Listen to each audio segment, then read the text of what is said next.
안녕하세요. 법을 좋아하는 인간 법조인 나돌루입니다.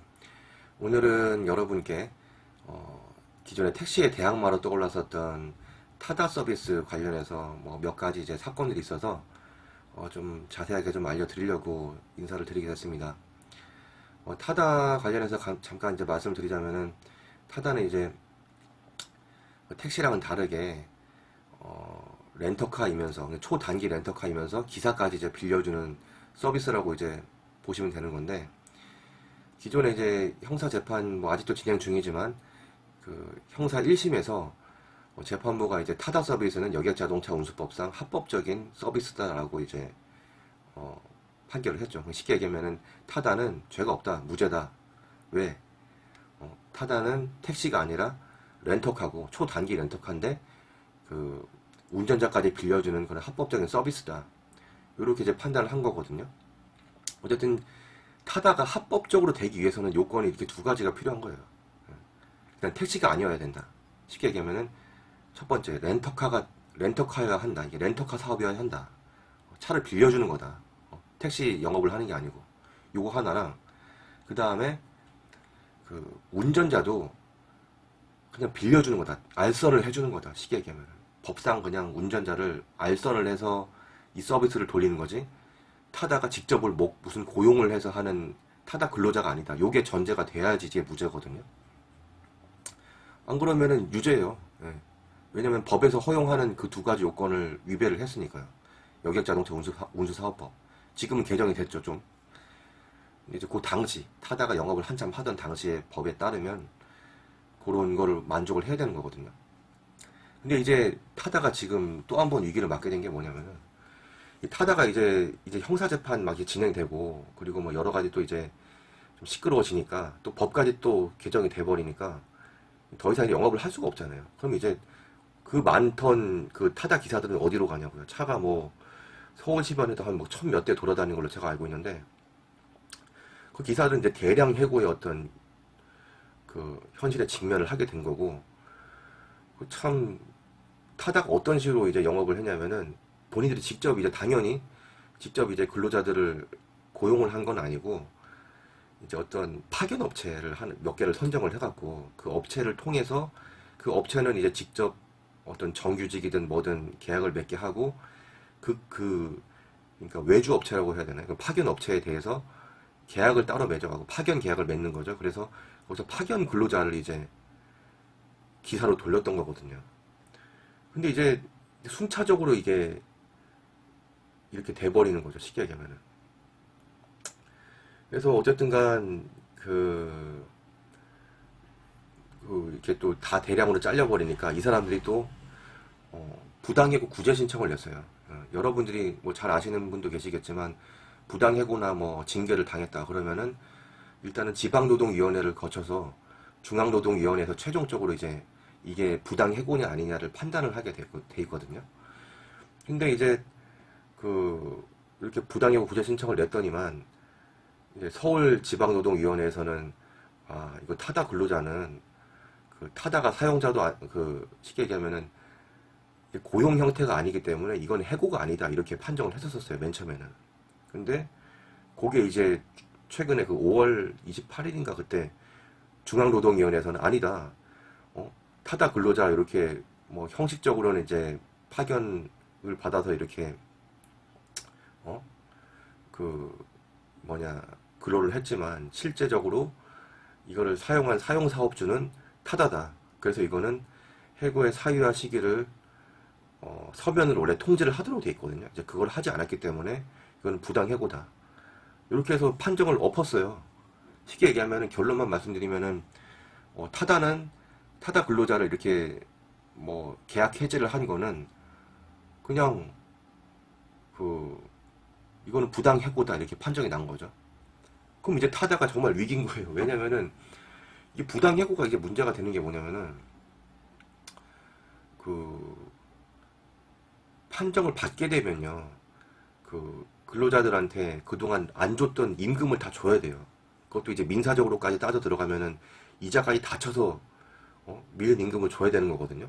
복직이 되건 안 되건 일단은 그 밀린 돈은 받아야 된다는 거죠. 예. 그래서 여기서 하나 또 꿀팁이 뭐냐면은, 구제 신청을 하실 때, 내가 이제 어차피 직무가 없어졌을 수가 있거든요. 경우에 따라서는. 다시 복직이 불가능할 경우도 있어요.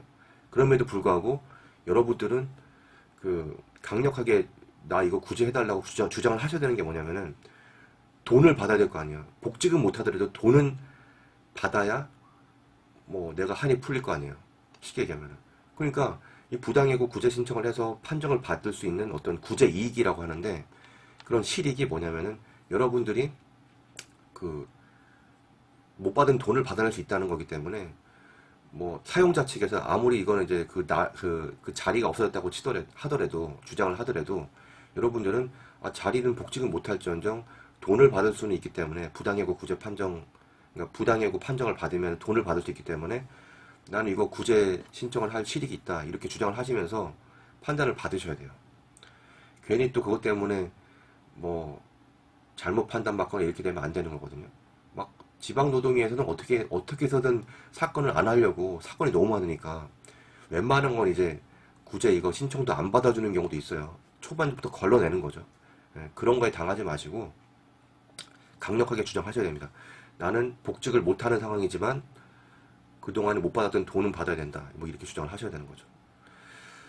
그래서 어쨌든 간 중요한 거 뭐냐면은 타단이 이렇게 그 많은 근로자한테 아닌 말로 밀린 임금 몇 개월치만 하더라도 이게 돈 1,000만 원씩은 되거든요. 돈 1,000만 원씩 1,000명이다 그러면 얼마야? 그럼 1,000만 원, 억, 10억, 100억 그것만 해도 100억이에요. 100명한테 대량 해고잖아요. 100명한테 한 몇 개월치 임금 1,000만 원을 준다. 그럼 100억. 그거 어떻게 해요? 위기죠. 그런 민사적인 위기뿐만 아니라 이 형사 판결도 뒤집힐 가능성이 있다는 거예요. 여기서도 이제 정말 드리고 싶은 말씀은 많은데 간단하게 요지만 말씀드릴게요. 1심에서 이제 그 판정은 어쨌든 판결은 무죄라고 났잖아요. 근데 이렇게 중노위에서 판정이 타다랑 운전기사는 마치 근로계약 관계에 있는 것처럼 이제 판정이 난 거잖아요. 쉽게 얘기하면은 사용자는 타다고 너희들이 이제 직접 고용한 것과 다름없는 그 근로자는 너희들이 책임져야 될 근로자다. 사용 종속 관계에 있는 근로자다. 이렇게 판단을 해버리면 문제가 뭐냐면은 아까 초반에 말씀드렸던 타다가 서비스가 합법적이기 위해서는 두 가지 요건 중에 하나가 그 근로자가 그냥 단순히 알선만 해야 되는 근로자인데 그거를 직접 고용을 해버리면 그 자체가 불법이거든요. 그럼 어떻게 됐어요 지금? 이 중노위 판정이 지금 중앙노동위원회 판정을 근로자라고 해버리면은 타다는 정말 엄청난 타격일 수 있는 거예요. 왜냐면은 2심에서는 유죄 판결이 날 수 있다는 거예요. 법상 일종의 여객 자동차 운수사업 법상 합법적일 수 있는 그 요건 두 가지 중에 하나를 충족을 못하는 거니까. 그런 또 위기가 있는 거죠. 민영사상 엄청난 위기예요, 사실은. 그럼에도 불구하고 한 가지 타다의 희망이 뭐냐면은 중앙노동위원회 판정은 솔직히 얘기하면은 사법부의 판단이 아니거든요. 중앙노동위원회 단계에서 이제 심판을 하는 거 일종의 심판인데 이건 행정심판이에요. 이제 법적인 그런 어떤 절차로 봤을 때는 행정소송도 아니고요. 행정심판 단계에서 이제 중앙노동위원회가 최종적으로 판정을 하는 건데 재심 판정이죠. 행정심판에서는 이제 초심이 있고 재심이 있는데 재심 판정이고요. 그래서 여기에서 이제 불복을 할 수가 있다는 거예요. 그러니까 타다 측에서는 당연히 불복을 했을 거예요. 행정소송으로 가는 거예요. 이런 중앙노동위원회 재심 판정이 불합리하고 불법 부당하다. 그래서 이번에는 사법부의 판단을 받아보겠다고 해서 이제 그때부터가 이제 행정소송이 되는 거고. 그러니까 아예 이제 시작 단계인 거죠. 그래서 확정이 아직 안 됐다고 보시면 돼요. 이런 판정이. 그리고 쉽게 얘기하면은 형사 재판도 이제 크게 걱정을 안 해도 되는 부분은 타다는 아직 이렇게 불확정적인 어떤 이런 단계에서의 판정은 그냥 행정부의 판단이지 사법부의 최종 판단이 아니잖아요. 대법원의 판결도 아니고. 그런 경우에는 결국에는 이런 어떤 이게 유죄냐 무죄냐의 판단을 할 수 있는 전권은 사실 재판장한테 있거든요. 나는 행정부는 그렇게 이렇게 판정을 했어. 타다가 이게 뭐 사용자고 근로자는 타다가 고용한 거랑 비슷한 어떤, 그래서 이게 부당해고라고, 그래서 근로자라고. 근데 내가 봤을 땐 또 아니야. 이렇게 해버리면은 또 되는 거예요. 그게 법적으로 또 용인이 돼요. 행정부의 판단에 기속되지 않아요. 사법부 판단은. 그래서 이제 삼권 분립이라는 게, 제가 예전에 유승준 씨 그거 판결 관련해서도 제가 잠깐 말씀드렸는데, 입법, 행정, 사법부는 서로 올가맬 수가 없어요. 뭐 참고는 당연히 하죠, 당연히. 서로 뭐 쉽게 보면 네 팔 네가 안 들고 내 팔 내가 안 들고지, 행정부에서 이게 뭐 중앙노동위원회에서 이게 근로자라고 판정을 했다고 해서 꼭 그 사법부 형사 판결에서 그 똑같이 판결을 할 필요는 없거든요. 그래서 그런 중노의 판정이 있음에도 불구하고 참고는 하겠지만, 내가 봤을 때는, 재판장이 봤을 때는 아니야, 이거는 저기 근로자라고 보기엔 좀 무리가 있고, 이거는 그냥 서비스 자체는 합법이라고 봐야 돼, 이렇게 해서 그냥 판결을 해버리면 끝이에요. 그러면 누가 먼저 또 판결이 되느냐가 또 문제가 되는 건데, 보통 그래서 약간 애매한 경우에는 이제 그 다른 사건 결과를 보기 위해서 추정이라는 거를 할 때도 있어요. 예. 그게 뭐냐면, 일단은 재판 하나 멈춰놓고 그 재판 결과를 한번 본다는 거예요. 예. 그러면 또 이게 또 뭐 몇 년 갈 수도 있는 거죠, 사실은. 어쨌거나 이런 좀 복잡한 사건들이 존재를 하는데, 지금 현 시점에서는 타다가 굉장히 불리한 건 맞아요. 예. 원래 중노의 판정이 만약에 이제 부당해고가 아니다라고 판정이 났으면, 쉽게 얘기하면은 저기 근로자가 아니다라고 이제 판정이 났으면은 깔끔한데, 지금 정말 사면 초과입니다. 예.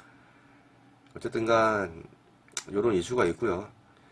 이게 뭘 하더라도 참 여러 가지 참 복잡한 것들이 있는데, 어쨌든 저는 이제 정치 방송은 아니니까 최대한 법적인 어떤 것만 조언해드리고, 정치적인 판단은 이제 여러분의 몫으로 최대한 남겨두도록 하겠습니다. 예, 지금까지 나덜론이었습니다. 다음 시간에 또 찾아뵙겠습니다. 감사합니다.